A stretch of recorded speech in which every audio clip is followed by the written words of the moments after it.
we are live. All right. Welcome, everybody. So, I'm Steven. That's Erock. That's Tiffany. We are from Just Got Played.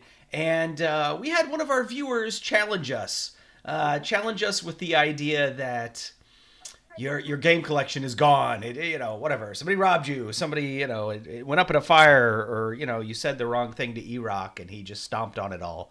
Whatever. So you lost your game collection, and now you have a $500 budget to replace your game collection. So then the question is, what would you replace your game collection with? And I'll start by saying that when I was making my list, almost everything on my list came from Amazon or Game Nerds. So that I would get free shipping, essentially. And I didn't worry with like sales tax or whatever. Like, I didn't go into that kind of detail. There is one exception, one game I just couldn't get anywhere else. So I factored in shipping actually on that one game. Yeah, how about you all? How did you sort of do the math on your list? Babe. So I asked, do we have to pay for shipping? And I was told it wasn't specified. And so I said, well, then I'm going to drive to all these places and pick up my games. I am not going to pay for shipping. I managed to get all of my purchasing done in $501. So I only went over by one. Cheat. I'm 33. I'm 33 cents under. So yeah, I did not include shipping. Sorry. All right. I did include shipping. I went $3 or $4 over in total with shipping. And I listed out where I got all my prices. So if you're interested in any of the games that I'm going to talk about, I can tell you exactly where to get them and how much they're going to be. Nice. There is a good website, boardgameoracle.com, which will, That's tell where I you. did a lot of my research. Man, there you go. Bob says he could cut his collection to a $500 budget for if he cut it by 90%. Yeah, this would be a huge cut to my collection. I would be cutting a lot of games that I really like. This is not just like the top games from my top 100, because I was also trying to economize. I wanted to have a wide range of games. I wanted to have a variety in what I played. So I was looking for value here. Most of my games are not expensive. I mean, at one point I wanted to, I was thinking about including, some worker placement games, and I was thinking about viticulture, but like, I don't ever want to play viticulture without Tuscany. And those two combined are like $70. And my median game is like 23.45 on my list. So I can get 3 games for $70, right? So viticulture plus Tuscany is great, but or 3 other games. So I most of the time ended up in the 3 other games camp. And, and we did talk about where we were just getting these. The games on the top of my list that are the most expensive, which, by the way, would come in at $48 each, I think. Those are your most expensive games? Yeah. But I routinely see those at flea markets, like the Dice Tower flea market or the Board Game Geek flea market for like $20 or $25. Some of these games, that I'm, are going to be more than that. They're $5 in a flea market, right? So if I really was building my game collection, I'd be going for used copies, whatever. But, just to make it easy, I got new and shrink retail here going on. All right. And you know what? I'm just going to start off at the top here, because the first thing I put on my list, which you probably would maybe not even spend your $500 budget on, is 2 packs of cards, right? Oh my goodness. I 2 decks of cards. So I got them here for $2.25 each from Amazon. So I reserved $4.50 to get some decks of cards. Because I got to tell you, I love poker. Poker is a great game. In fact, the hardest cut from my list, even though it's not very expensive, like $17, was Skull King, because my son loves Skull King. But I can play oh hell with a deck of cards and get basically that same feeling. So anyway, starting off real strong, spending $4.50 on 2 packs of cards. Big spender. To start off my game collection. Hey, you know what? If I only had $5 to build a game collection, 2 decks of cards could last me forever. There are a lot of good card games. But anyway. All right. So that is the start of my list. I'll go ahead. I ordered my list from cost lowest cost to highest cost. So I'm going low to high. So I'll just go ahead and start with the first real game on my list. And here it is. I put it on the screen. This is from Game Nerds, right, I guess. And so this is No Thanks, and it is $9.17. So it's interesting because I just recently got invited to a family white elephant gift exchange. And my wife was like, well, what should we get here? We should get some games, but we need things that, just anybody can play. And the budget was like $30 or something. So I got a copy of Just One and No Thanks. And that's going to be our white elephant thing, because I love those games, and anybody can play them. They're easy to learn, easy to teach, fun to play, and they're fundamentally different, right? Just One is cooperative, where No Thanks is cutthroat. So I think they're a great combo. So, but anyway, that is the cheapest real game on my list. That is No Thanks from Game Nerds, and that brings me to a running total of $13.67. All right, cool. So now I want to start a spreadsheet. Oh, I have a spreadsheet that I'm reading off of here. Well, obviously. That's all. All right, Tiffany, why don't you tell me what is at the start of your list? all right. So I am just going to define a little bit. So I'm starting my list off with the last things added to it. So basically what I did was I picked the stuff that I had to have first. And then I was like, okay, I've got this much money left. What do I want next? I've got this much money left. What do I want next? So I'm going to start in that what do I want next section. The last game that I added to my list, the game that put me $1 over at $501, was a family favorite, one that my son particularly loves, one that's always a hit when we bring it out. Everybody has a great time.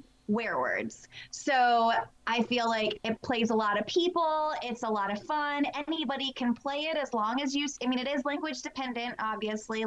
It's a word game, but anybody that speaks the language can play it, and you can play with kids, you can play with smart people, you can play with dog lovers, you can play with science people, you can play with whoever you have. They're gonna enjoy this game. So I spent a whopping $10 on Werewords. Where'd you find it for $10? Apparently nobleknight.com. Oh, well, yeah, Noble Knight has a lot of used games. I thought I looked there. So Werewords is going to show up later on my list. And so I have to say, Spoiler. Yeah, spoiler. Well, I wanted to say I looked at it, and the deluxe edition was like $5 more or something, and that's what I have. Mm-hmm. I have the deluxe edition. But, hey, I'm trying to budget here, thin margins. So I went and looked at it, and I was like, you know what? I never play with the stuff in the deluxe edition. Everything, all the roles I play with, everything I play with is in the regular edition. So yeah, we're going to see Werewords for a slightly higher price on my list later. But also, if you're Bezier Games, stop listening now. Yeah, because it's app driven. I think you could just make this game and play it at home really easy, so no, I wouldn't advocate that, especially because it's so cheap. Just buy a copy. Come on. But, if you are constrained on a budget and cannot afford it, man, you do you. Just play games, okay? Yeah. All right. That's a good pick, obviously. It's on my list, too. How about you, Erock? Okay, so first of all, I want to echo something that you said. $500 gets us almost nowhere. We have behind Babe and me are several $1,000s worth of games easy. I mean, just over my shoulder right here is Too Many Bones, and that's $1,000 box once you put all that stuff together. So $500 hardly, that would be so little to us. Yeah, that's what Bob said in the comments, right?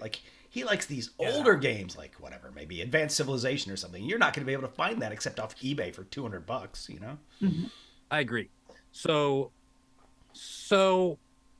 Babe asked me, I don't know, maybe about a year ago. I forget how it came up in conversation, but she actually said, if the entire collection was destroyed, what would you do? And I said, well, that's it. Then if the whole thing's gone, I'm getting out of the hobby. I'll find something else to do.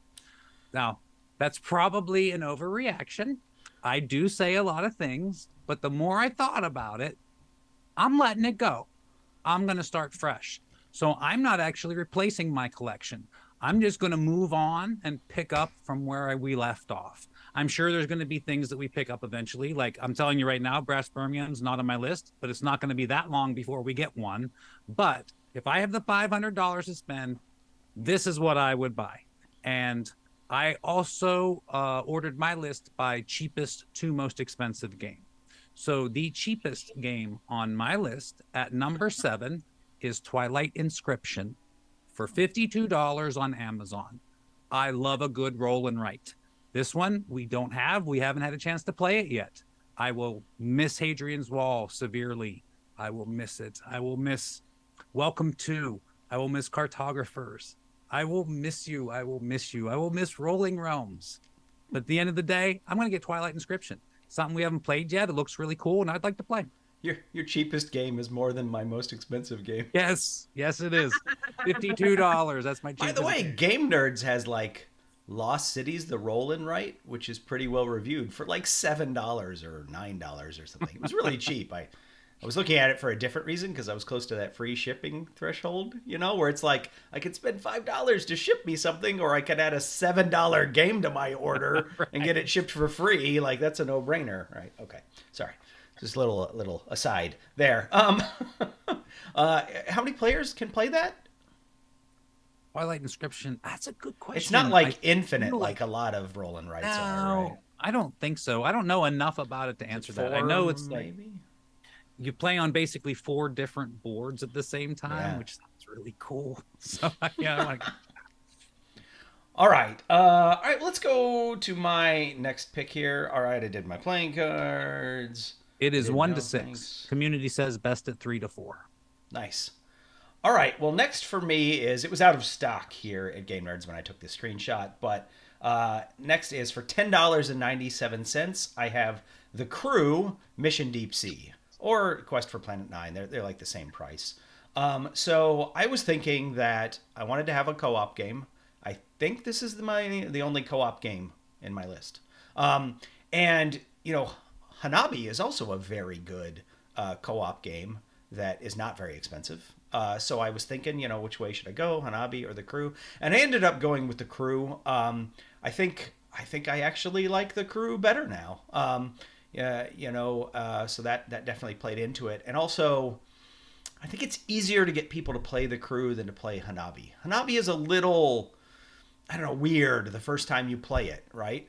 Whereas The Crew is a little more like, well, it's a trick-taking game, so as long as people understand that, then they sort of understand it. So, but anyway, I mean, I there's a lot of game in that box, which is mostly just a deck of cards for $11. So, anyway, that is my next one is The Crew. I'm up to $24.64 so far.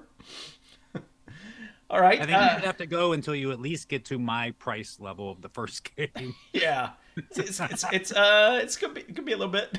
I got a few more before I get to your first game. Sorry. All right, Tiffany, what do you got for your next one? All right, so I should have prefaced all of this by saying I'm a unique kind of individual, and I would much rather. I go to a restaurant, order the same thing every time I go because I know what I like and I'm happy to have that. I go to a game night, I'm happy to play the same game that I love 1,000 times over and over. Totally okay with that.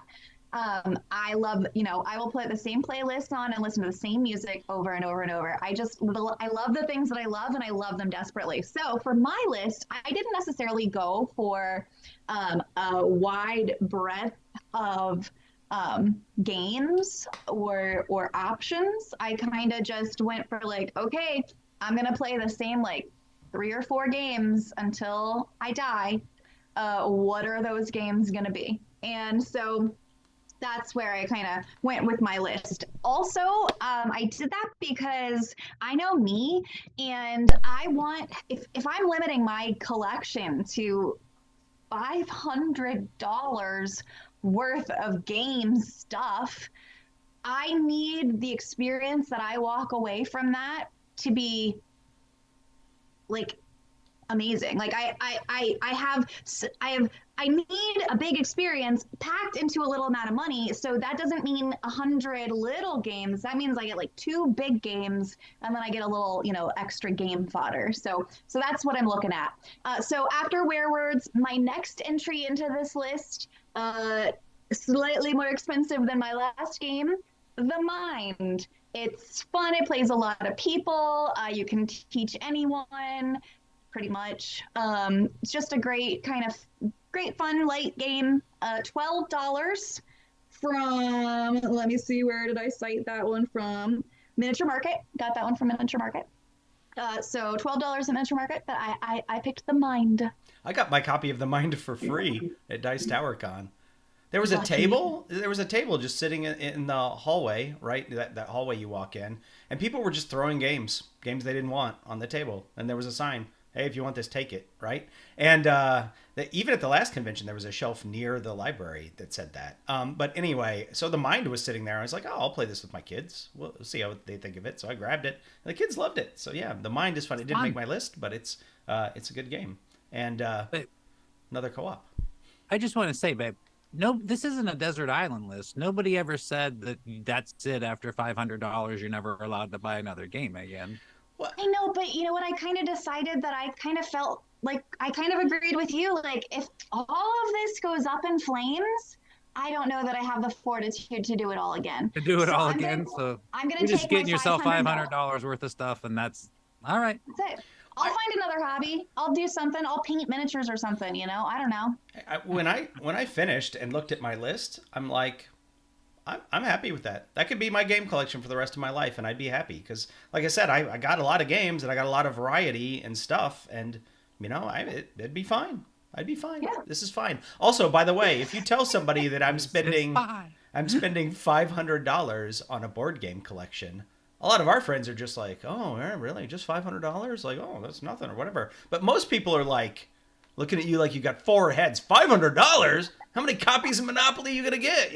Like exactly. That's a joke for Martin, by the way. How many copies of Monopoly are you gonna get? But he'll appreciate that later when he watches this. Yeah. All right, cool. So where are we? Erock. Okay, so the number 2 on my list is $52. That is including shipping, and I got it from a place called Watchtower. Never heard of it before today, but it's all over the board game. They're legit, so. Yeah. Cool. And I love Clank. I think it's awesome.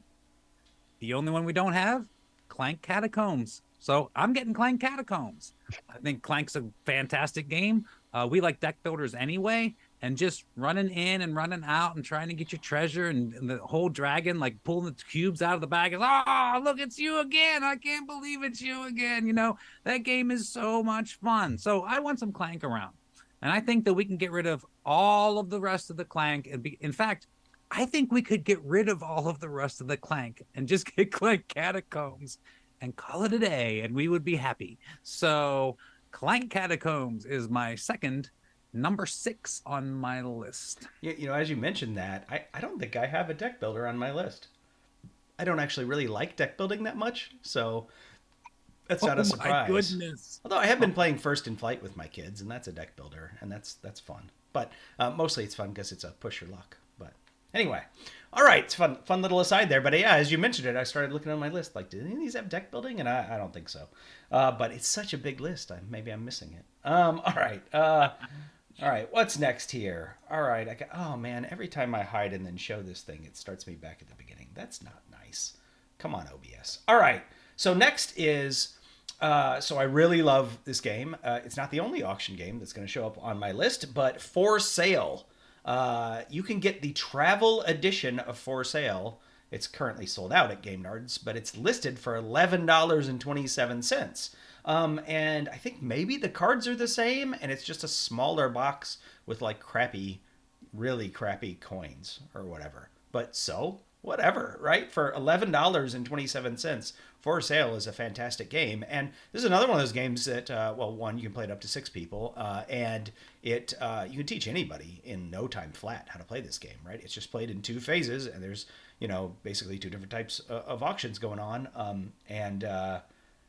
and it plays real fast, and even my kids like it, right? So my family likes it. I can play it with just about anybody. So again, yeah, for sale, $11.27 takes me. Well, actually, let me just go ahead and show my next game as well, because it is Werewords, which I already talked about. So finally, I'm getting to Werewords at $12.85 at Amazon. It was out of stock at Game Nerds, so I went ahead and took the Amazon price of $12.85.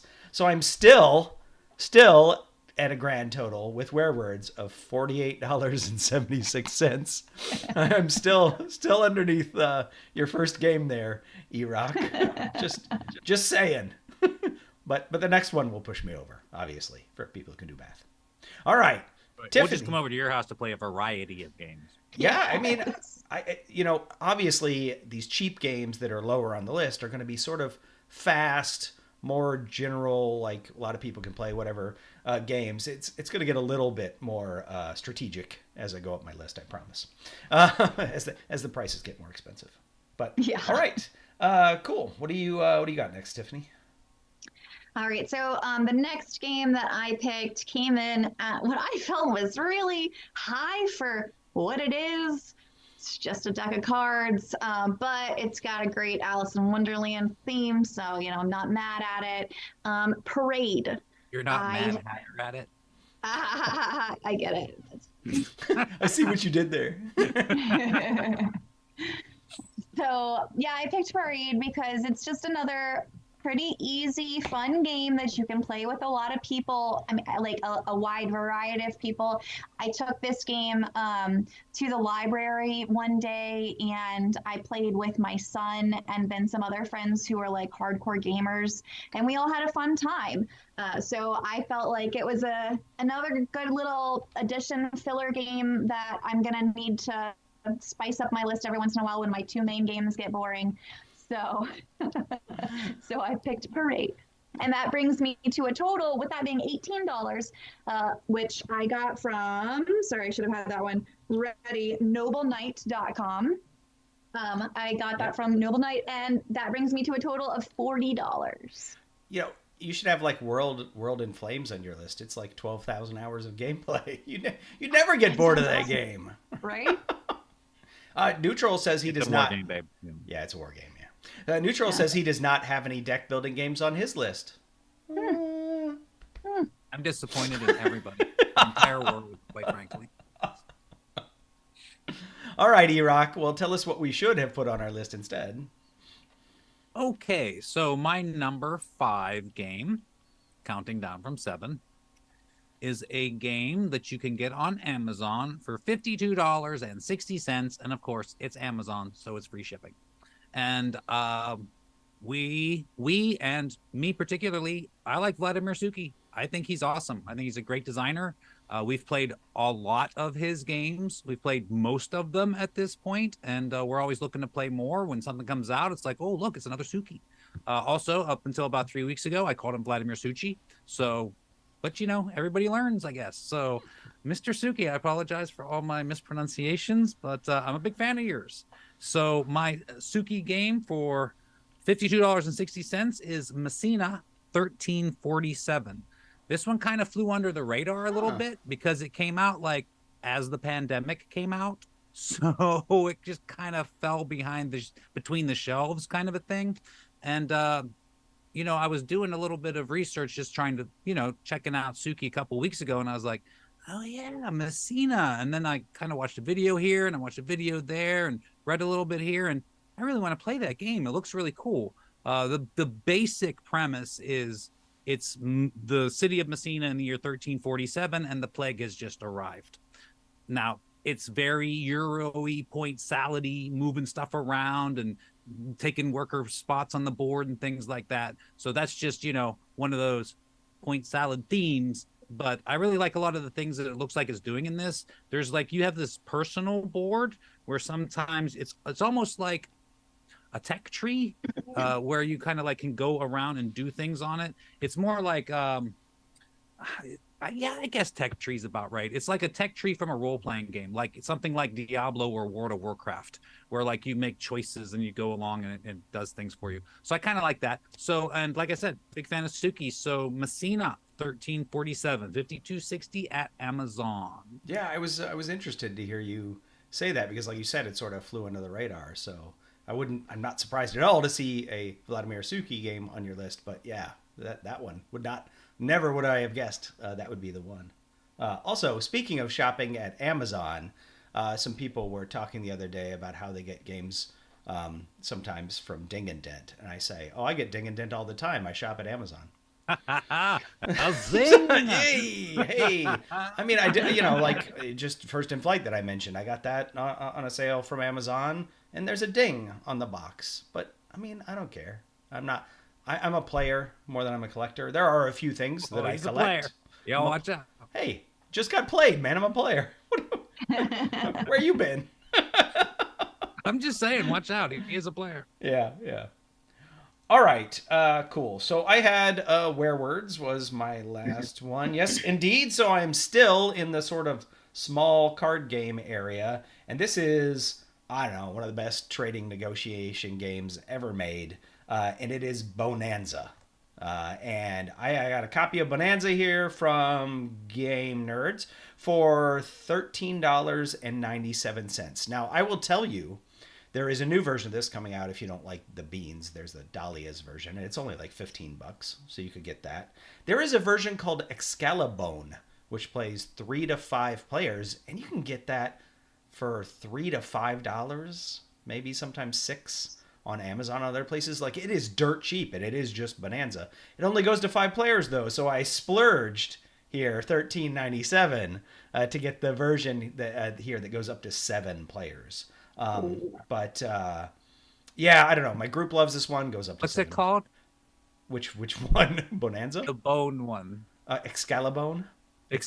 Yeah, it's got a little bit of a, I mean, yeah, it's still beans or whatever, but there's like one of them's got, armor and a sword or whatever. I don't know. It's got, I filmed an unboxing and I just haven't published it on the channel yet because this is a $5 version of Bohnanza from Amazon. It's way down in the queue. Unless somebody asks for it, then I'll prioritize it, I guess. But yeah, that game is super cheap. Even the 7-player version, $13.97, and everybody enjoys playing this game. It's great because it's got some mechanisms you don't normally see, like where you can't reorder the cards in your hand, which forces trading. But then the trading, you have to trade with the person whose turn it is, and they can't retrade something they receive on their turn. All the things that make trading games sometimes just turn into this slog where anybody can trade with anybody, or I'll trade you with this so that I can trade it to them to get this or whatever. Like Bohnanza is just like, well, that's against the rules. Sorry, because this game would be annoying if you could do all that, right? So it just sort of streamlines, but there's still plenty of trading and negotiation. And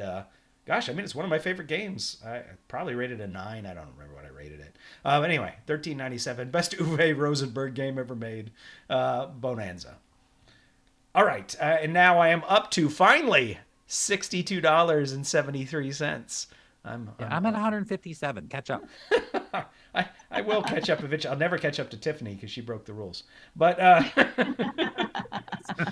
well, you know how in a point salad game, somebody's like way out ahead, like Burgundy. Castles of Burgundy is a great example of this, where somebody's like way out ahead, and then in one turn, somebody slingshots way past them. Prepare for Babe's next choices here. Oh boy. Okay. All right, Tiffany. What do we got? Nothing big yet. Oh. No. We're still playing it safe.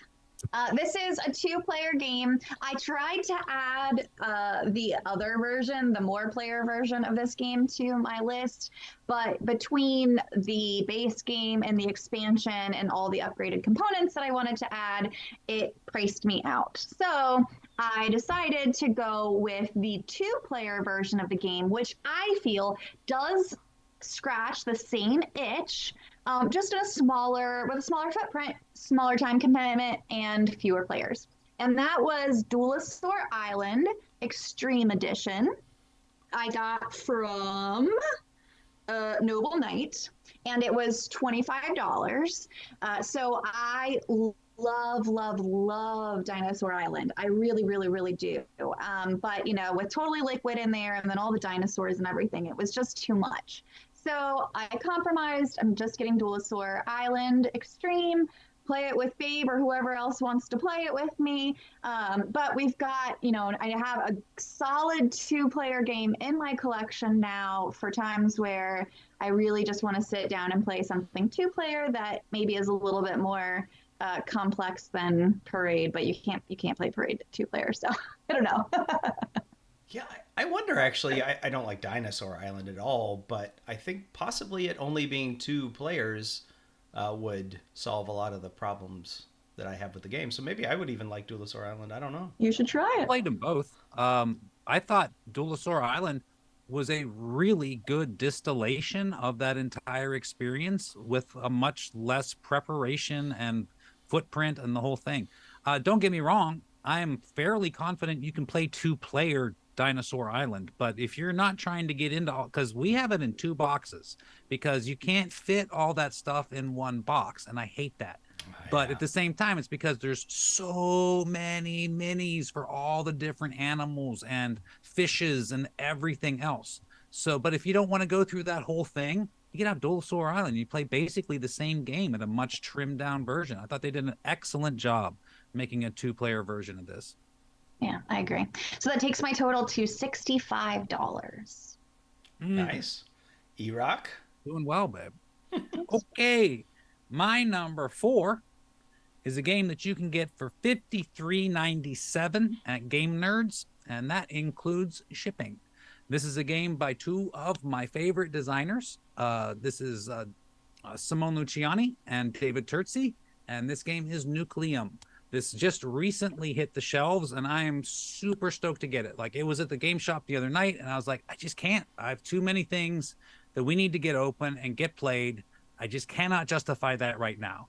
But if all of that went away, I could surely justify it. And I would very much like to play Nucleum. I did watch a couple of videos on this. It has been described as kind of Brass Birmingham meets Barrage. I never played Barrage, but I get the Brass Birmingham part, because it's kind of the same deal where like everybody's constructing things on a shared board and you use each other's like shipping and stuff like that to get things done. And I really want to give it a shot. I love those 2 guys. I love all the things that they've made before. And, it's high on my list as is, let alone if I didn't have a whole backlog of other things going on. So Nucleum. Yeah, I'm going to BGG Con, next week. Next week, I think. And that's one of the games that made it into the Hot Games room. So there's nice. There's a lot of buzz around this game. So I might check it out. I don't know. We'll see. Sort of depends on what other people I'm playing with want to play. And availability. I imagine something in the Hot Games room is going to be hot. So can I get in the game? Who knows? I don't know. Yeah, it's always like that. Like, you either stand there like a vulture and wait, or you just hope to hit it when you circle around and you never actually do. So yeah, exactly. Can't you just put a quarter on the edge of the table? I think that's a thing. I don't think the kids today would know what that means. Oh. Yeah, I don't think they'd know what a quarter is. Plus, some bully might just steal your quarter. Right. Somebody's leaving quarters everywhere. I love it. Nice. About 50 more of these and I can get a soda. Yeah, quarters are just for drinking games now. They're not real money.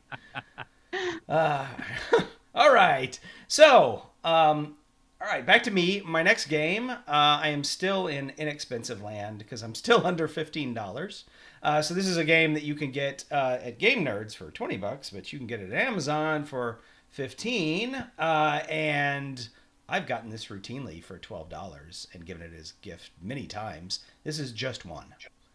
So again, well, this is another co-op game. So I mentioned the crew wanting to have a co-op game. This barely feels like a game, I guess, is why I didn't think about it. It's just an activity, right? And this is just the number one game that I will pull out if people just are not gamers, do not play games. You can't explain rules to them. Like, this is the easiest thing. I've played this with people of ages all up and down the spectrum, and everybody, it's fine. I mean, the only time you run into anything is if there's like a language barrier. Yeah, so it's just a fantastic game. We've talked about it a lot. If you don't know what this game is, I'm not even going to tell you. Just go buy the darn thing because it's cheap. Agreed. and it's awesome. It's cheap, it's easy, it's awesome. Everybody will love it. Everybody will love it. Yeah. So there you go. That is just one, and that brings my total to $77.72 so far. All right, Tiffany. All right, well, I am just going to piggyback off of you. It wasn't my next in order, but I'm going to go ahead and go out of order, and I'm going to say I also picked Just One. It's just such a great game. It's so much fun. Like, we laugh so much. There's so many moments where you just, those facepalm moments, those everybody grown in unison moments. Like, you just have so many of those memorable, experiences when you play this game. And it's fun for all ages. Again, it's, one of the things that I really like about games in not my favorite game category. And that's just when it can be played by a lot of people. So whoever I have over, I can play with them. It's so much fun. So I found my Just One for $17. Let me see, I got it early in my list, so let me see. Just One I picked from Walmart, actually, apparently. I added it to my list from Walmart, so $17 plus my 65 from before is 82, I think I'm at right now. Yeah, you guys are scorching it with the amounts so far. I'm not even gonna crack $20 until after my next one. Go ahead, Erock. What do you got, man? All right. So we are down to number 3, starting to get expensive on my side too. I mean, I started at 52, so I guess it's not that much more expensive. My next choice is going to be $59.99, and you can get it straight from Amazon, which means there is no shipping on that. I'm assuming you have Prime. It doesn't matter, even if you don't have Prime. If it's over $35, you can get it shipped for free. I did not know that. Well, how about that, people? Anyway, I like a great big sandbox game. And if I lost my collection, I lost a lot of great big sandbox games. But when I haven't played yet, Star Wars Outer Rim. So I want to give it a shot. Really, to me, it came down to a choice between this and Firefly. Yeah, I was going to say Firefly kind of, at the end of the day, I didn't have enough money left for Firefly. So I went with Outer Rim. If you watch our channel, you've probably heard me say something to this effect before, but I feel like Outer Rim, Firefly, Zaya, it's all kind of the same game. It's like big space, do whatever you want kind of a game. And yes, they're different. Don't, get on me in the comment. I get it. They're different games. They're different things. But overall, it's a giant sandbox space game where you fly around and do whatever you want. And I love those kind of games, so I'm getting Outer Rim. My sandbox game in this same vein is Merchants and Marauders. Is the game that I really love, but it didn't make my list. I didn't end up putting a sandbox game on here because just the realities of my game group and family and everything, those are games that I love, but they rarely get played. And if I am economizing, I'm not picking games that are rarely get played. I'm picking games that are easy to get to the table and going to get frequent play. So, man, I am totally there with you. I will come over and play your copy. I just don't have a sandbox in my list.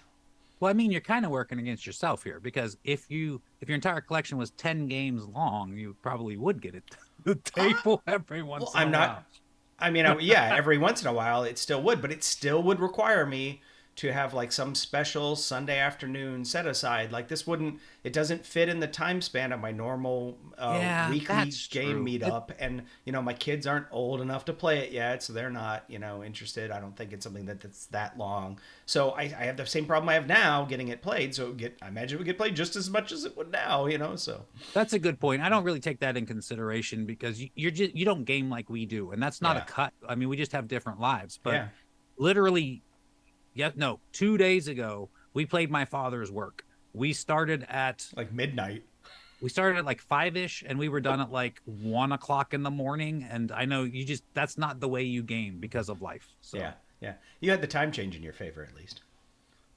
We didn't notice until afterwards. That was a happy accident. We were laying in bed. Oh, you didn't plan that.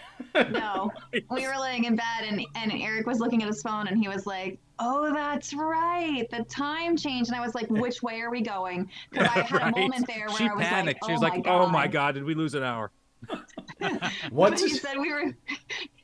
said we were getting an hour. I was like, thank God. Once a year when the time goes back, I can get my sandbox games played. Yeah. Okay. All right. Let's see. Where am I? All right. I was at Just One, and now I'm going to move on to a game that I know Erock likes, but won't be on his list because he has it in his collection now. And that is for $19.97 at Game Nerds, you can get Villagers. So I think Villagers is an excellent tableau building game. It's really just a bunch of cards, in this deck. So, it's the mechanisms are different than a lot of other tableau builders as well. I mean, I guess you're drafting these cards from the path, I think it's called. And, you're getting these cards and then you're trying to build up these combos essentially on your. It's not so much combos. You're trying to build these chains, on your tableau and to score points. But then, there's other stuff like you need food in order to get cards. You need the huts or whatever the little house icons are in order to be able to actually build the houses to put the people down in your thing. And you're looking for those. There's some card in a chain you might be looking for and you may not find it. You have to switch strategies or whatever. So I think, strategically there's a lot going on for just the bunch of cards that are in this deck. And that's what I like about the game. It's cheap and you can play it with, I think it's up to 5 players. And it's just a lot of fun and a lot of replayability too, because it's just going to be, you shuffle up the cards. It's going to randomize a lot different every time. Game, is played. So there you go. Villagers, $19.97 at Game Nerds. After this, I'm graduating into $20+ games, Erock. But I am still under $100. I'm at $97.69. All right. Awesome. Tiffany, what do you got next? All right, I have 2 games left in my collection. I have a lot. So here we go. My second to last game that I'm going to be adding to my collection, and I lumped it all together because I'd play it all together, is Underwater Cities, which is $49. Underwater Cities New Discoveries, which was $45. And then I got the Underwater Cities 3D printed submarines, the Underwater Cities 3D printed resources, and the Underwater Cities 3D printed currency. You spent your budget on bling. I did. That is so you. Man. That is so you. So yes. I'm gonna play the hell out of these 2 games. I was like, of course, that's what you did. You bought all the stuff. Yeah, it's got to be amazing, man. When it hits my table, I got to really feel enveloped by the game because this is all I get for the rest of my life. I got to make it good. So I did Underwater Cities. That total for all of that stuff was $154 total. Which brings my now total to $236. $236. And how many games do you have left? 1 game left. Okay. Wow. Hey, you talk about spending money on bling, but I gotta say the production values of games today are so high. Most of them, I don't even feel like they need to be blinged out. I mean, well, that is the difference between you and her, sir. Yeah. Well, I see that. No, I respect that. I absolutely appreciate that. It's just that I look at that as look at my starting point. Imagine how amazing it's going to be when I finish. Oh, man. All right. Erock, where are you at? All right. I also have 2 games left. So after we're gonna my be here number just listening 2, to me all night. Exactly. You're going to have to run through about 15 games to catch up to us. So my number 2 is a game that is currently on BackerKit for $60. I did not figure in shipping because they're not collecting it today. I figured by the time that's due, I'll have the $30 for the shipping. So if you watch us at all, I keep talking about I really like Cole Worley. I like what he's doing over there. It's really hard to get his games to the table for various reasons. But if I only have 7 of them, I'm getting it to the table. And I'm choosing to back Molly House by Cole Worley. Molly House, it looks really cool. So basically, it's kind of a social deduction game, but what it's really about is back in the 1800s, Molly House is what they called the LGBTQ community called their little gathering houses. They were Molly houses. And it was a constant struggle because these puritanical groups and whatnot were always trying to get them in trouble and trying to get them arrested and all this stuff. So this is what this game is about. It's you trying to run your Molly houses or attend the Molly houses or whatever. Meanwhile, while the cops and everybody's trying to shut you down. And in the middle of all of this, when you get caught, you get these blame tokens or guilt tokens or something like that. And at certain points in the game, you can decide to flip sides. So you can be an informant for the police, and then you win if you shut everything down. And I think that's fantastic because it's a choice that's made. This is just another example of Cole Wehrle and the things he's doing out there, because I can't think of another social deduction game where you make a choice. In every social deduction game, you're handed a card or the device tells you you're doing something or whatever. In this, you're making a choice to turn traitor to what you've been doing the entire game. And in theory, nobody has to do that. Everybody could just remain true to their values and their enjoyments and their pleasures and whatever, and just play it to the end. Like but there's always Dilemma. a possibility. Right. But you could have a turncoat in your midst in this whole thing. I think this game sounds awesome. I really, really respect the source material and putting this kind of thing out there in the world, which again, just look up Cole Wehrle's games. Everything that he does, it's something like this. Not like this, but it's something just different. It's just a little different than everybody else is doing. Trying to bring these issues and stuff into the consciousness of the people playing the games. I really appreciate what he's doing.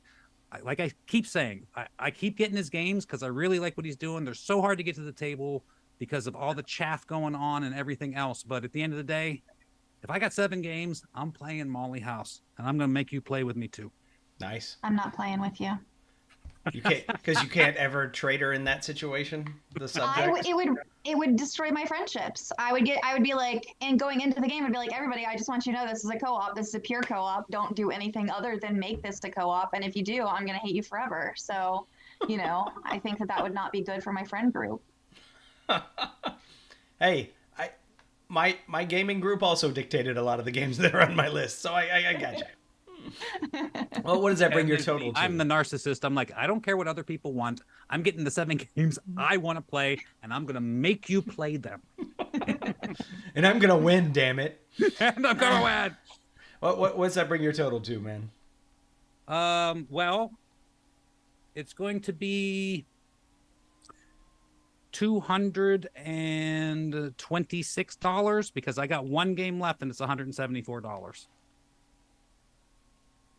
That puts you like $100 short, man. Then $326. Okay. Sorry, not doing a running total. Just I don't know. I got a spreadsheet because that's how I roll.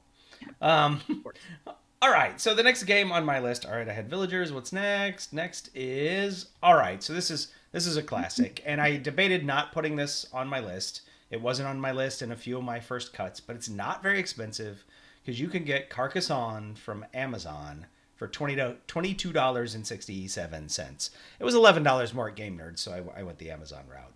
Game Nerds was sort of my default here, but at the end of the day, it's a great area control game. And I like area control. And it plays up to 5 players. It goes pretty quick. You can play with more if you get more pieces or whatever. But just out of the box, it's 2 to 5 players.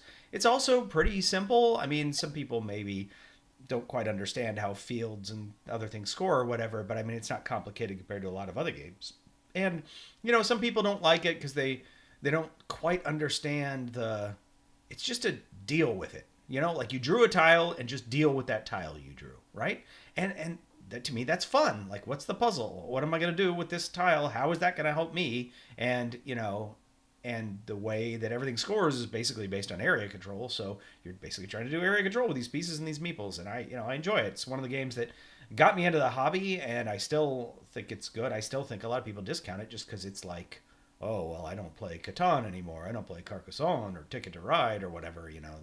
Those games are too basic for some people, but for me, I think it's great. So anyway, it's still on my list. It did make my list after a few cuts at this, partially because it's so cheap. $22.67. I mean, that's a good price for a game. Good price. It's a good game. Yeah. All right. Tiffany, what do you got for your last pick? All right. So I decided this was the very first thing that I put on my list. I was like, okay, the world is my oyster. I've got my whole $500. What is going to be my crowning glory of my collection, my teeny tiny little collection? What game is just going to steal my heart when I look at it on the table? And I decided with something this big, you have to go with a game that already has amazing components. I mean, yeah, we're going to bump it up a little bit, but you got to start at amazing. Also, I want a lot of replayability. I want to be able, I'm going to be playing this thing for, I don't know, the next 35, 40 years. So it's got to be replayable. So I thought, well, there's this one game. It's got great components. It's got worker placement, which I love. It's got resource management, which I love. And the resources are super adorable, which I love. So I got the complete collection of Everdell, which ran me $225. And then I went on Etsy and I found a premium tree that has extra stands and stuff to hold all your cards and all your meeples and everything. So I got that extra tree. And then I went to Walmart and I found some twinkly lights, some little LED indoor lights, and I'm putting them on my tree. And those cost me $6. So my total for my Everdell set was $265, bringing me to a total of $501. How many games was that then? Well, I mean, if you count the expansions, everything all as one game. Yeah. I had Werewords, The Mine Parade, Duelosaur Island, Underwater Cities, Just One, and Everdell. 7 games. Seven. Seven. Right. Same as, yeah. Bob put a list together real quick. He said he got 12 games for $491. Well, Tiffany, I'm very happy for you. I hate that game, but you spent half your budget on it, so I hope you love it. Yeah, I mean, just everything that she said is correct. If you're going to get the master collection of this, every bit of it is incredibly well produced. It's beautiful. I mean, of course you would expect it to be because it's, it costs so much money, but it's beautiful, every bit of it.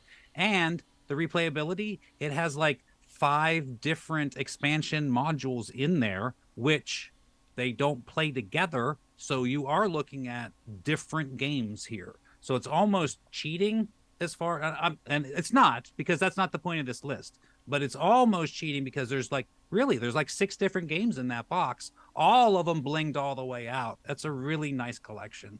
Yeah. I like to say that my list is 18 to 20 games. One, because, I don't know if you count that deck of cards, but there's another game I get for free later that I'll mention. Neutral said his list is 12 games plus 3 expansions. So, and okay. Neutral is the person who gave us this idea in the first place. Yes, thank you. I thought it was a great idea. Yeah. All right. Well, Erock, you got one more, right? I do have one more game. It is $174, and I had to get it straight from the publisher. The publisher is Shadowborn Games.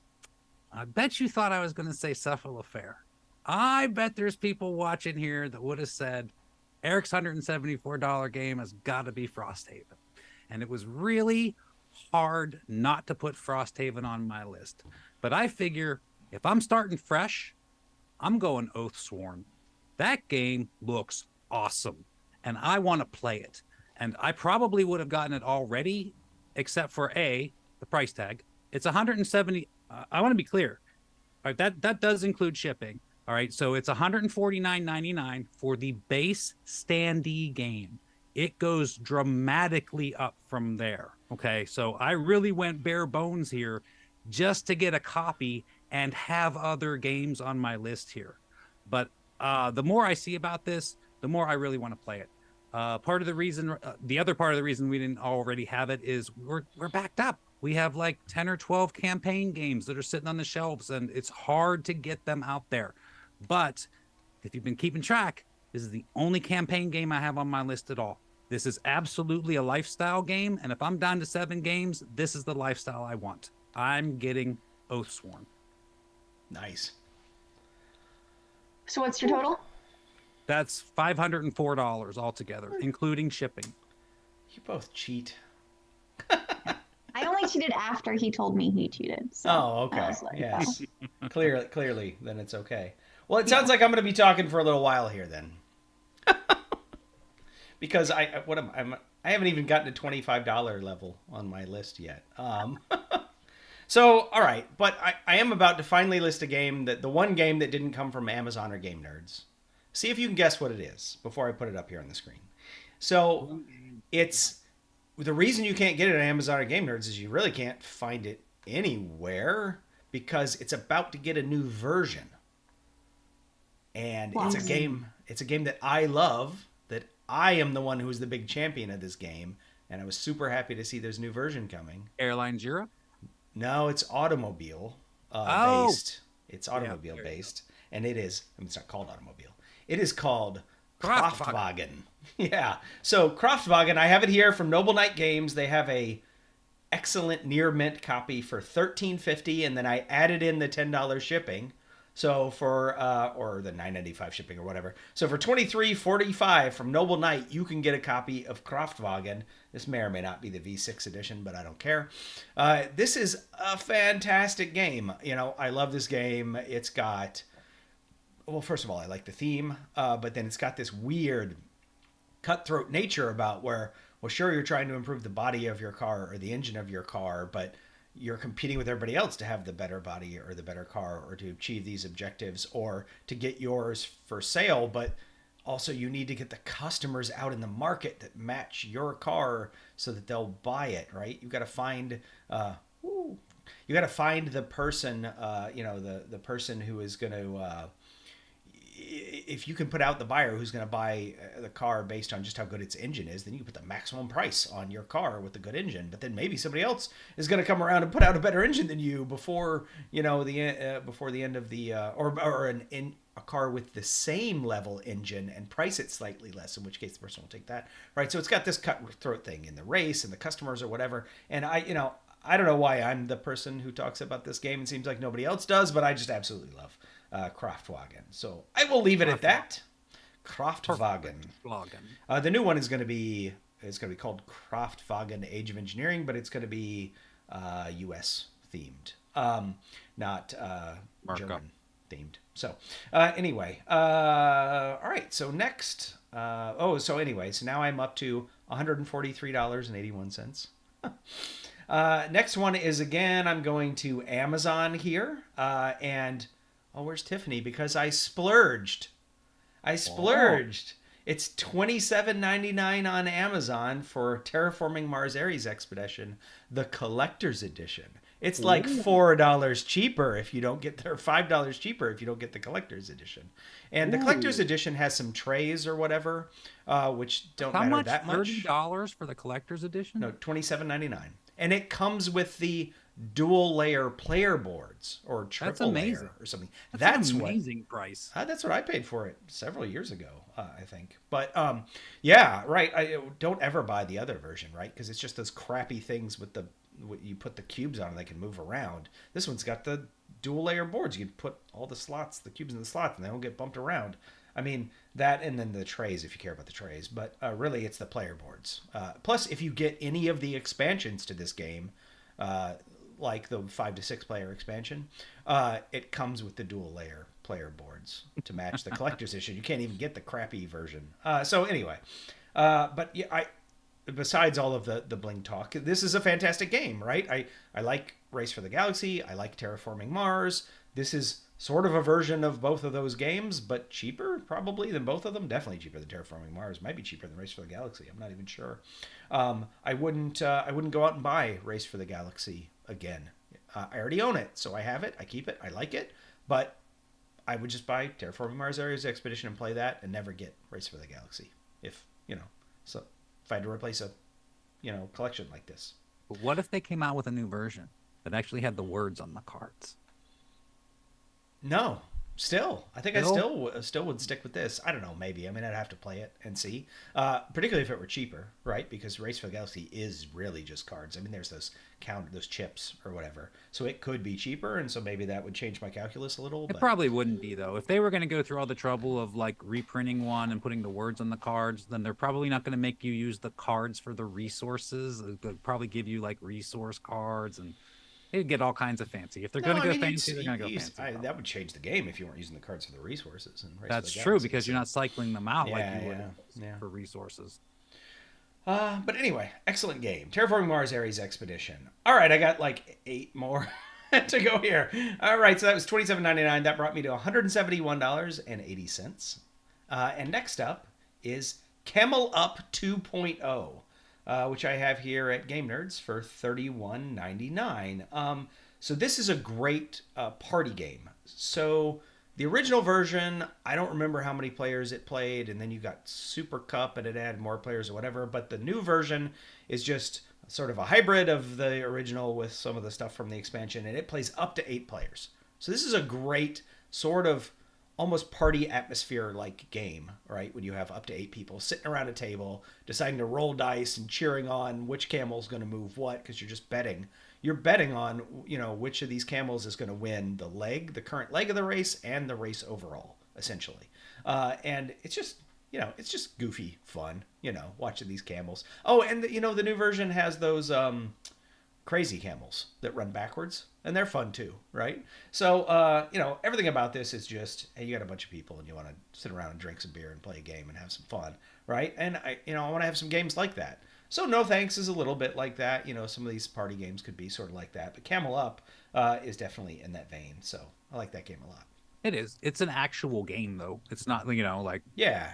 Just one is just really an activity. But that's an actual game. If people are just sort of goofing around and you're playing Camel Up, you'll crush people. But also they won't care. So right. It's just fun. Yeah, it's just fun. All right, so that was $31.99, brought my total to $203.79. All right, so next is my twofer, and that is a game that I really like. Again, has been way up on my list, but isn't talked about nearly enough, and that is Steampunk Rally.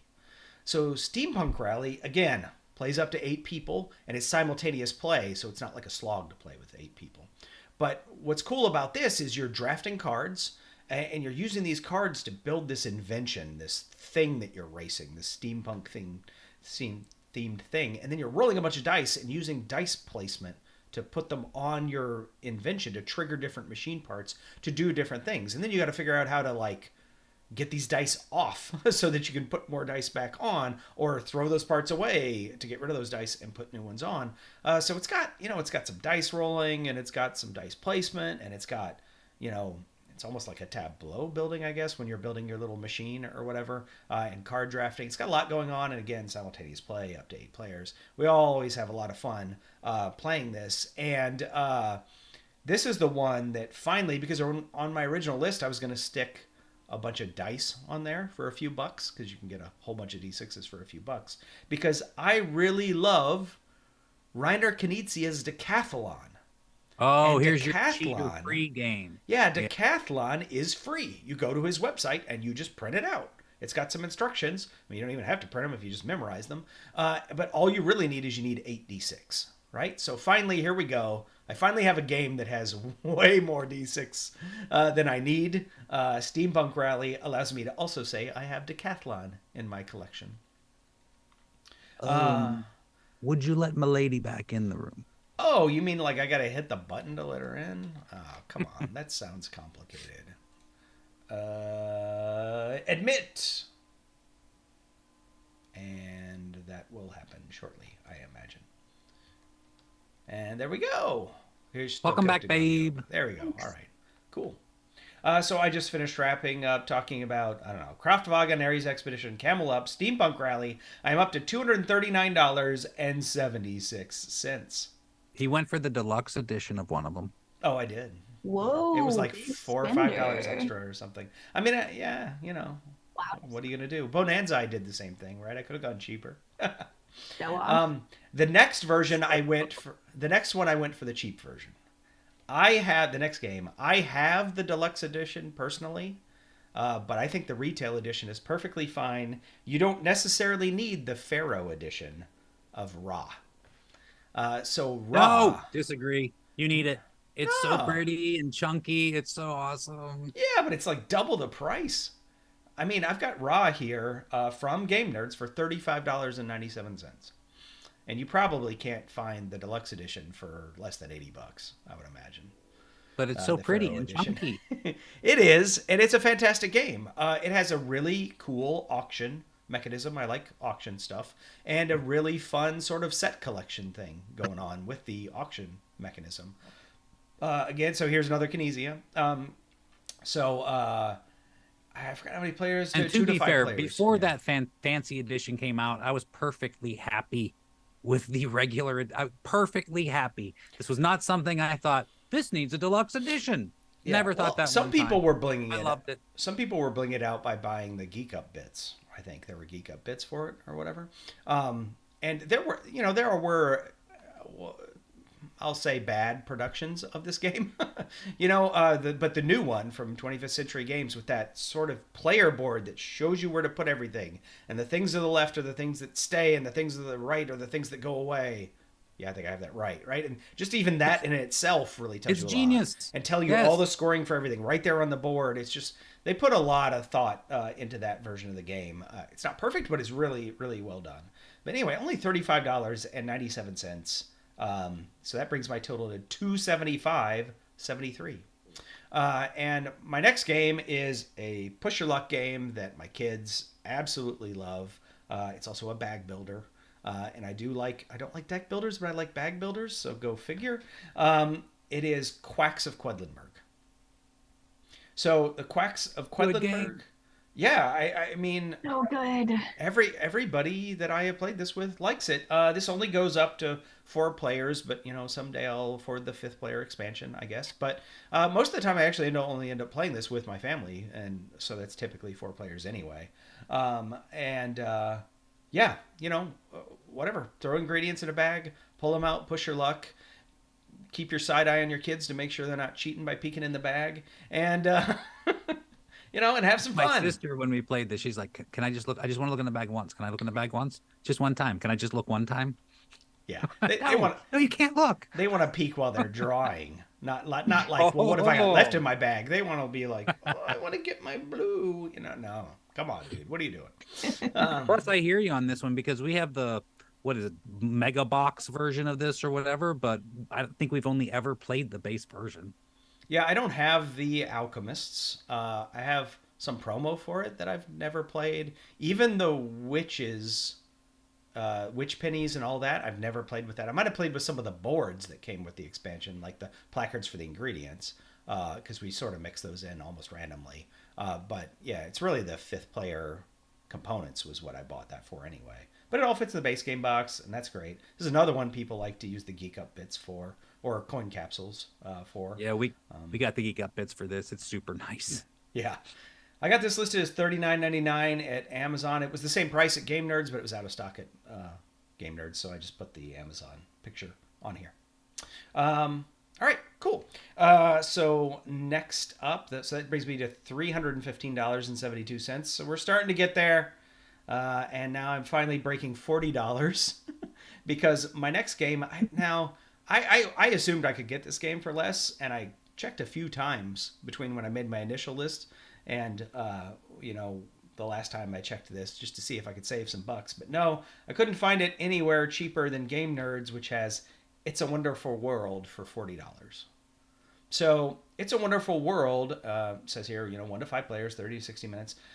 It is a card drafting game. It is a really good card drafting game, and it's an engine builder, right? So you get a card, and I kind of like the multi-use card thing too. That's one of my things. And you got multi-use cards here because you can discard a card for the resources that it's valued at that are printed on the card, or you can put the card into production, and then you need those resources to build that card. And then once you've built that card, it goes as to a built thing on your empire, which gives you some stuff. Well, most of them give you something every round, and some of them just are scoring or points or whatever. But you're just building up this engine for generating resources, scoring points, and it's also one of those games where the first hand you're like, that's it. I just got to do a couple of things, maybe got 1 or 2 things built. How are we in only 4 turns going to get anything done? I agree, 100%, absolutely, and. I've played this a bunch now, so I'm used to it. But you can see the disappointment on other people's faces when you're playing this game. Because that's exactly it. That's 1 of 4 rounds. I did nothing. But you're absolutely right. By the 4th round, you're pulling off all this crazy stuff that you have built up the whole game. It's awesome. Yeah, it blows up fast, and that's great. I really feel like there's a lot of game packed into the 30 to 60 minutes listed here. So... Anyway, that's why I picked it. And then there's, if you get some more money eventually, there's legacy campaign style. Well, I don't know if it's legacy, but there's campaign style things you can get. There's the Corruption and Ascension expansion, which gives you more players and a few different mechanisms and a bunch more cards. Like this system keeps giving if you keep throwing more money at it. All right, so that was $40. That brings me to $355.72. Ooh, we're getting now, there. now finally we are up to my 3 most expensive games, which are all pretty close to the same price. And this next one, I'm glad it has a new version.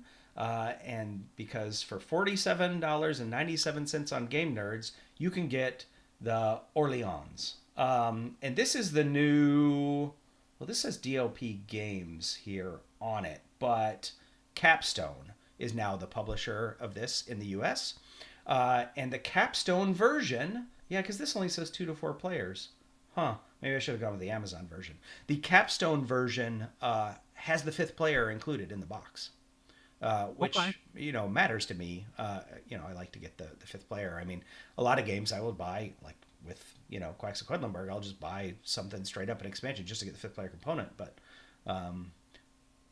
you got it over there, yeah. You have the deluxe edition, or no? Yeah, the original TMG deluxe. Yeah, I have a TMG with a bunch of blinged up upgrades because I traded for it that way.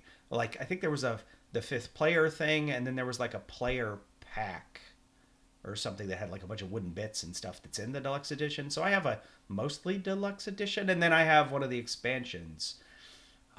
Which one is it? Trade and Intrigue? We have one of those right there. Trade and Intrigue's right beside it on the shelf there. Yeah, I have that in the box. That's the one that turns it into a co-op. No, that's Invasion. Oh, that's the one we have. We have Invasion. Yeah, so I have the other one that doesn't turn it into a co-op.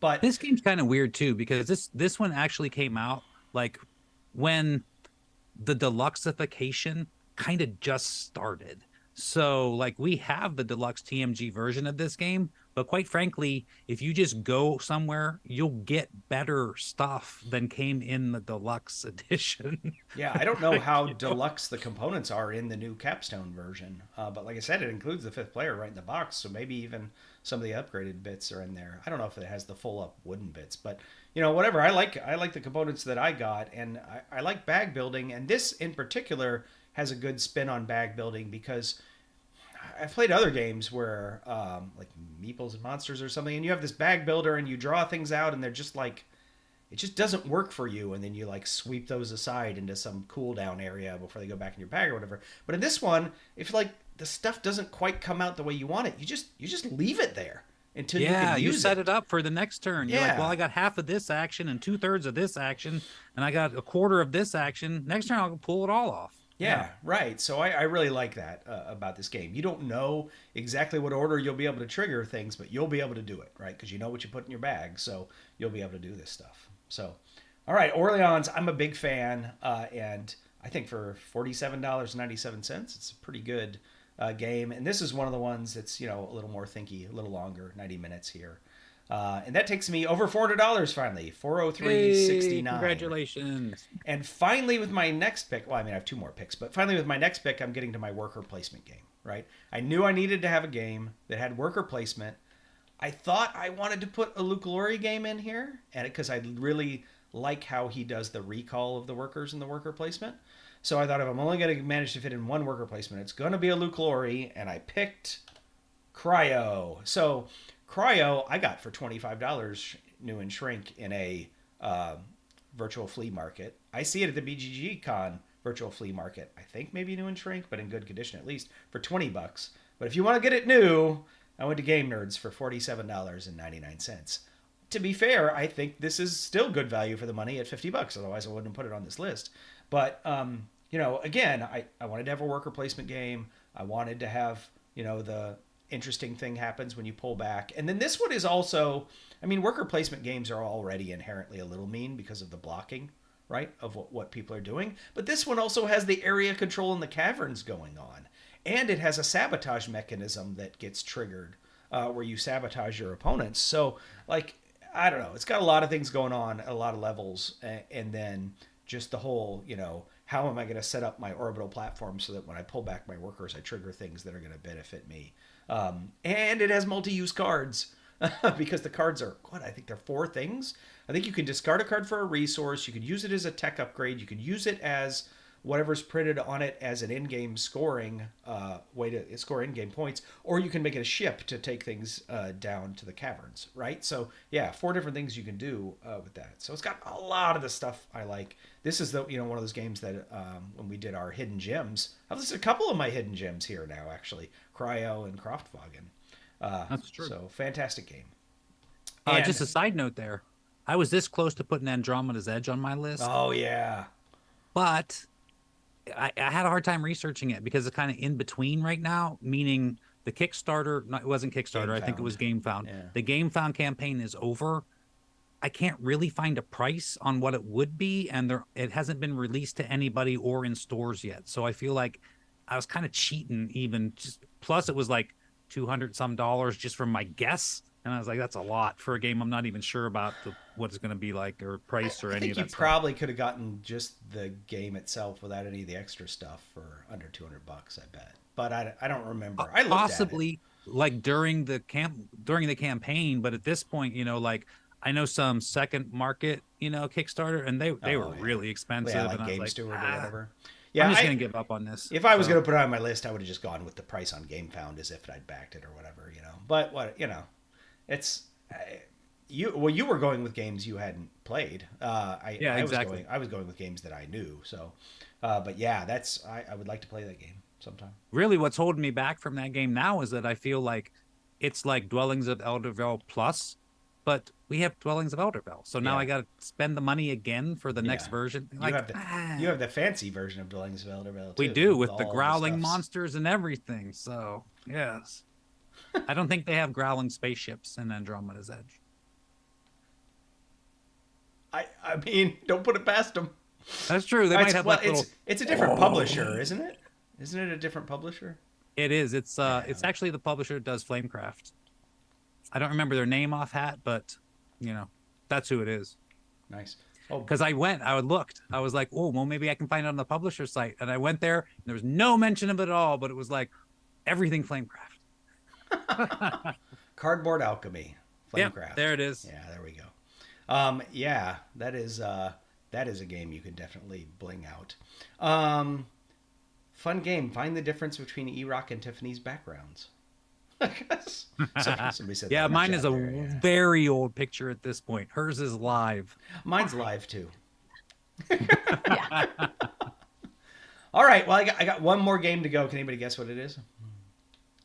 You have one game left. A game that I just have to have in my collection because I'm going to go with Formula D. It is absolutely Formula D. So again, this is a game you could get for $20, $25 used. There's a lot of people dumping this game. It's a big box. Maybe they moved on from it, whatever. There's one guy in my game group who absolutely hates this game, but everybody else loves it. It's $47.99. I would spend that again. At Game Nerds to get Formula D. Brings my total to $499.67, 33 cents short, by the way.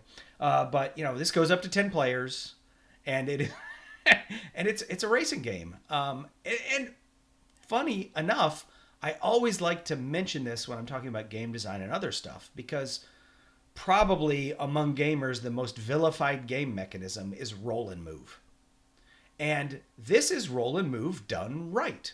Because you have to choose the gear that you're in, which chooses the die that you're going to roll, which has different probabilities about, what you're going to get. So you can have a roll and move with strategic choices, essentially. It doesn't have to just be this, input randomness, output random, whatever. It's just dumb. Roll and move, no real agency, right? If there's anybody out there right now going, I don't see the problem with roll and move, then I need you to crawl back into your childhood memories. I want you to remember playing Clue. And I want you to remember that there's one person at that table who could roll a die and go to the next room and make an accusation. And you rolled a 1 or a 2 4 times in a row and took that long to get to the next room. That's what's wrong with roll and move. But, modern gaming has fixed that. Yeah. Even Monopoly, it sort of felt like so random roll and move. I mean, in Monopoly, you would roll, you would move to a new property. So, something was happening every turn, not like Clue, where a bad roll is like lose a turn. Yes. Lose a turn is probably the worst and should be vilified most mechanism in gaming. Although people still tend to use it, especially take that games. They'll gussy it up as if it's something else, but they'll But at allow the some end of the other day, player it's just to do you lose a something to turn. you that is just lose a turn to you. And it's just like, well, that's fun. Yeah. Even if it's just strategically steal some resource from you so that on your turn you have to spend your entire turn taking that resource you need. I mean, that's basically just lose a turn, like, well, that's fun. Good game design. Yeah, that's true. If I need 6 brick and have 6 brick and you steal the 6 brick, you stole my turn. Exactly. Yeah, exactly. Hey, somebody was like in the library with a copy of Murder on the Cosmic Express. Oh, they're making Clue jokes. Somebody killed somebody with a copy of Murder on the Cosmic Express. I did not put Murder on the Cosmic Express on my list. Guys. They're so funny. I could just print and play that one. That one's an easy one. Exactly. You can just make can get it another for free. one. That You know one a guy. counts. That one's cheating. I know a guy. Yeah. Yeah. So anyway, I had, depending on how you count it, 18 to 20 games, maybe 19 would be the best way to do it, since I snuck Decathlon in there when we talked about Steampunk Rally because I got the dice. Just the idea of having playing cards is either 0 or 5 million games, depending on how you want to count that. So I like how you personally have more games than our collection. yeah, We have 14 games between us. I like variety. I don't know what to say. Like I would absolutely love to play Merchants and Marauders with the Seas of Glory expansion and just mix and match modules from that expansion and play it 20 times in a year. But even if that was my only game, that still wouldn't happen. Oh, you make me so sad. Babe and I will play that with you. Yeah, it's a great It's pirates and it's all day. Babe will love it. game. We'll have to do it on Talk Like a Pirate Day. Yeah. Yeah. Okay, Bob said he put his list in the Discord. Let me go over. Maybe I can peek at his list.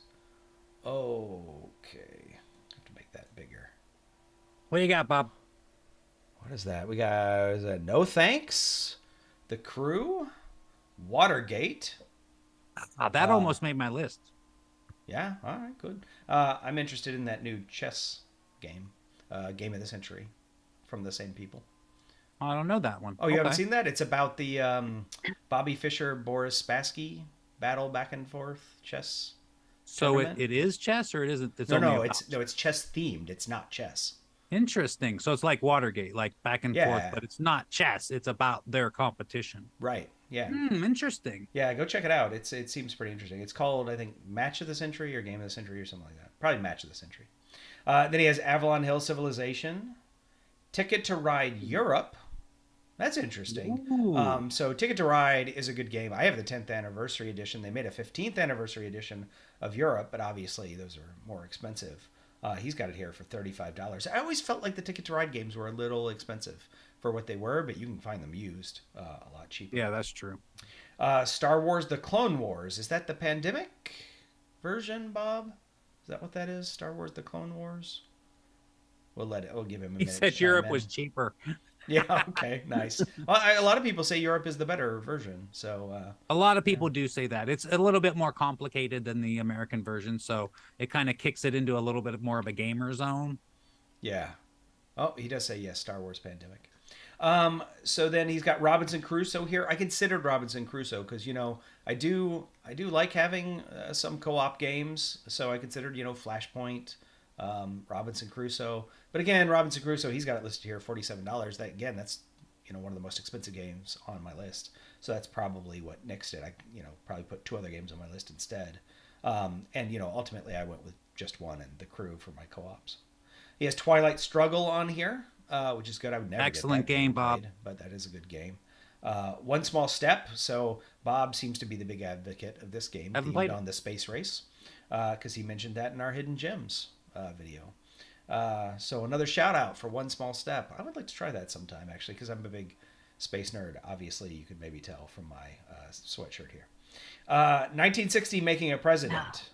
Yeah, Excellent right. game. Yeah, that's a political game, right? That's about earning votes or electoral votes. It's or about whatever, anyway. like delegates and whatnot. Yeah, delegates, yeah. It's basically the same as Twilight Struggle, except it's, a political race instead of nuclear war potentially.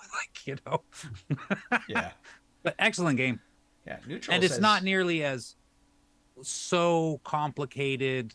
Like Twilight Struggle is fantastic, but it's so deep and so complicated and so like in itself with the Cold War. Whereas this is Nixon versus Kennedy. And I feel like everybody at least kind of has an idea that those two went against each other. And it's like the 1960s. So, it's just a whole lot friendlier to play. Yeah. So Neutral said he's got 4 co-ops on his list, and Bob is back with another co-op, Freedom Underground Railroad. Okay. I need to show this game to my kids. I wonder if they would like it. They would certainly understand the subject material now because they've read about it at school to some degree. I do like this game, but I've only ever played it solo. It is a good puzzly solo game. In the beginning, you just kind of like trying to feel things out, trying to do the right stuff, set yourself up, etc. But then as you get closer and closer to the end, it gets sort of like, all right, well, if I do this, then I can do that. I can do this. I can do that. You're like trying to plan 4 or 5 turns ahead. That activates the chess section of my brain where I'm trying to look 5 moves deep before I make my next move. In the beginning, I'm not doing that. I'm just sort of doing the things. But when I'm getting towards the end and that search space is something I can do in my head, then it really gets into a crunchy puzzle. So I like that. And, that is nothing to say, and that doesn't even talk at all about the subject matter. So the subject matter, Academy educationally, games, they do great historical games. Yeah, so. It is good. And I will tell you, this game is not going to be for everybody because it is probably impossible to win this game without sacrificing some of those wooden cubes. But those wooden cubes are people, right? Those are slaves. And you're saying, well, I'm just going to let these ones over here get caught so this much larger group over here can get away.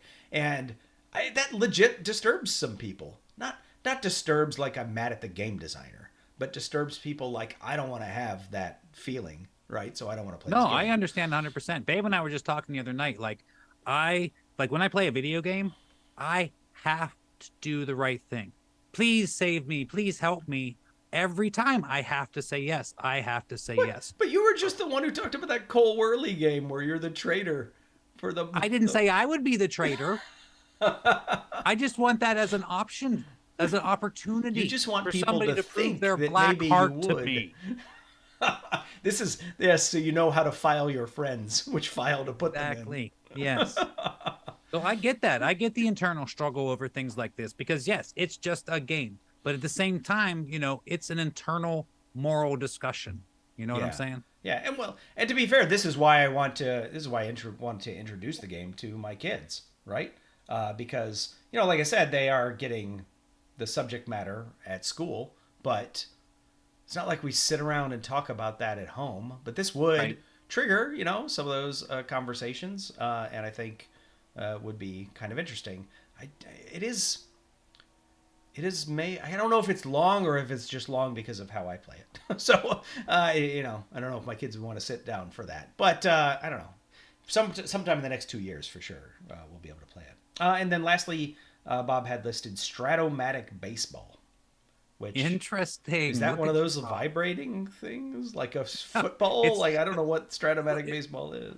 I've never actually played, but I believe it's basically fantasy baseball in a board game.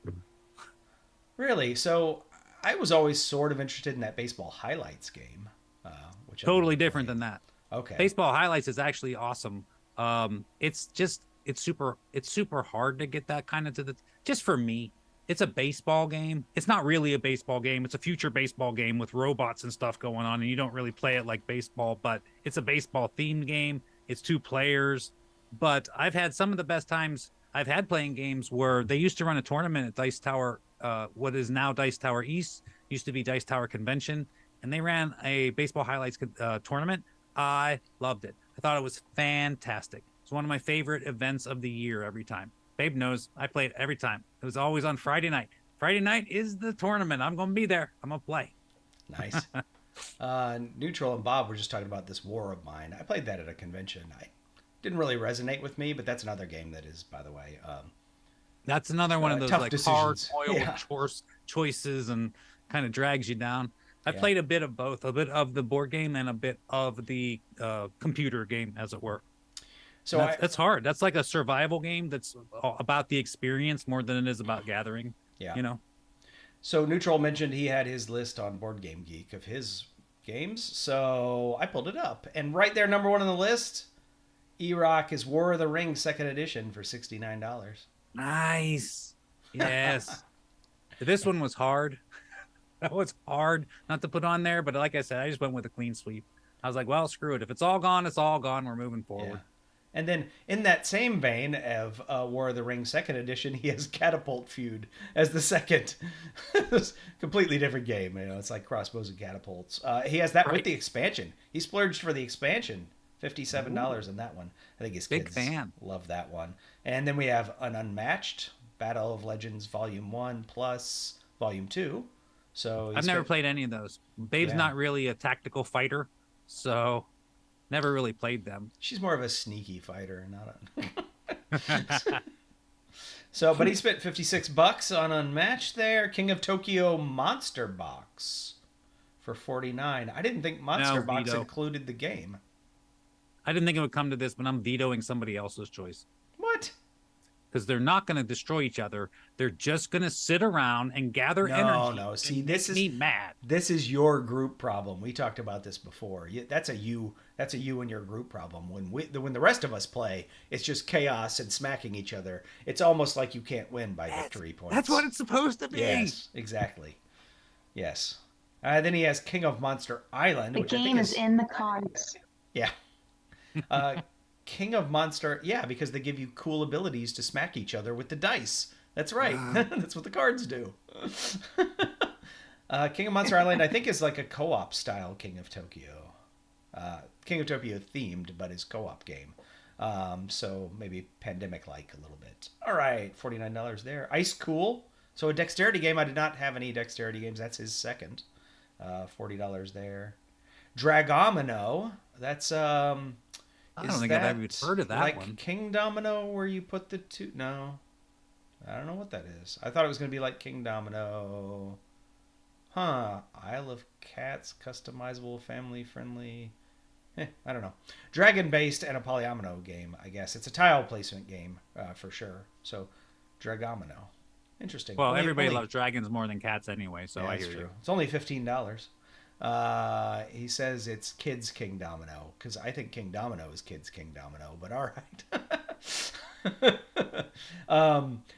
Castle Panic he has next. Oh, only $18 for Castle Panic. That is pretty good. That's a good deal. Yeah. That's co-op tower defense. That's a fun game to play with a group of people. Carnival Zombie 2nd edition, $57. I still have not played Carnival Zombie. I would be. Sounds like it's up Babe's alley. Yeah, it does. That is. He's like, yeah, that's really. I think that's again a sort of tower defense style game where you're trying to keep these zombies from overrunning you or whatever. So, here's a good one that I considered: Sushi Go Party. He's got it listed here for 21. I've seen it regularly for 15, but even Sushi Go for like 8. You know. I did have a couple of other drafting games on my list, but this is really good, simple, distilled drafting game. If I had a couple $100 more to spend, maybe this would have made my list. Asking for Troubles for $30. Nice, good there game. You go. So Love there's that a game. placement Unfortunately, ours burned up, and I made rules where I wasn't allowed to buy the same things. So. Yeah, too bad for that giant monster box you have. And the last one is The Quest Kids for $34. He says he doesn't even own this game yet, so that's an Erock special right there. Yeah, coming over to my side. Nice. This must be like a legacy or campaign style. Oh, dungeon crawler, but for kids. All right. Yeah, that sounds cool. Yeah, I love dungeon crawlers. He does a lot of playing with his kids, so yeah. Mm-hmm. Dragomino, is that where you make your dominoes wear dresses? That was Bob's contribution. That's a different kind of drag. Not applicable in Florida. Indeed. That's a different joke. All right. But anyway, so I think we got it all, right? That's everybody's list. All right, hold on. I got a note. Honorable mentions honorable mention from Erock. I do have an honorable mention and I have a note. I'll do the note first. Okay. So the note is, the premise here is that our collection burned down. We don't have a whole lot of Kickstarters we've backed yet. So there's a lot of stuff we're going to get anyway. Just saying. And my honorable mention is a game that I previously owned and do not currently own. I've spoken about it many times on this channel. It is the ultimate area control game. And I would have put it on my list because it qualifies under my own rules. It did not burn up. I very stupidly sold it long ago and I want it back. And that is El Grande. And the only reason that it did not go on my list, I can't find one. Apparently it's between printings again. So there is a new version coming out from a new publisher, and it is supposedly coming to the US. But that is the same reason when I started making my list, I was like, well, how much is El Grande? And I'm like, I forget it. I guess I'm just not putting it on my list. It was one of the first games I thought of when I was like, I want El Grande back. Absolutely. And I can't find it anywhere, like anywhere. There's not one on eBay. There's not one on eBay. The Board Game Geek Con, BGG Con virtual flea market has like 11,000 items listed. I wonder if El Grande is in there. I bet there's an El Grande on there somewhere. Yeah. So that's it? Is that all your honorable mentions? That's it. I had a note and an honorable mention, so and I am finished. I have 4 games in my margin here that were on my list at one point or another but got removed. So King Domino, which we just mentioned, was on there. It's great. Play that with my kids and my wife. Real simple. Skull King I mentioned early on. That was a cut because I was just like, I could play Oh Hell instead. The Resistance is a great game. It's really cheap, but it was on my list of games nobody will play with me. Yeah, so I cut it. If you only have $500, why are you going to buy a game nobody's going to play with you? Yeah, exactly. And then another one that I seriously was considering, and maybe if I had more budget would have made it. The new big box version of Port Royal, which isn't a big box but has all the stuff in it, is only $21.49. And Port Royal's a great game, so there you go. Oh, Bob says something is $190 at Noble Night. That must be an El Grande Decennial Edition or something. Yeah. Really? Because I looked all over the place and couldn't find one anywhere. There wasn't any on Board Game Atlas or... Noble Night has the used stuff. Board Game Oracle, I think, does Noble Night. So, yeah, I don't know. Well, of course, that changes every day. But yeah, I'm not paying $190 for El Grande. Not out of a $500 budget anyway. Especially on a $500 budget. He's talking about the old Starship Troopers Avalon Hill game. I've seen that in flea markets for nothing. $10-20. But yeah, trying to find it for the purpose of this list, trying to find it in a store or whatever is just like, yeah, you know, maybe you can pick it up at a flea market for $5, but I can't even find it to put it on the list. So, but anyway, we've been blabbing for over an hour and a half now, so I think it's time to call it there. This is our custom. Yeah, we talked about a lot of games. This was a fun exercise. Thank you again to Neutral for giving this idea. If you all enjoyed this, you know, give us a thumbs up, comment down below what one game you would get. Just tell us the one game that you would get if you had to start over from scratch for your game collection. I don't care what it costs. If you want, you can come over to our Discord channel. Look in the description of this video below. There's a link to our Discord channel. You can come over there, talk to us about games. But until the next time we do one of these fun live streams, I'm Steven. That's Erock. That's Tiffany. We're from Just Got Played. And thanks for joining us. Thank you. Bye. You were waiting for me to say it, weren't you? Yeah. Have a beautiful time.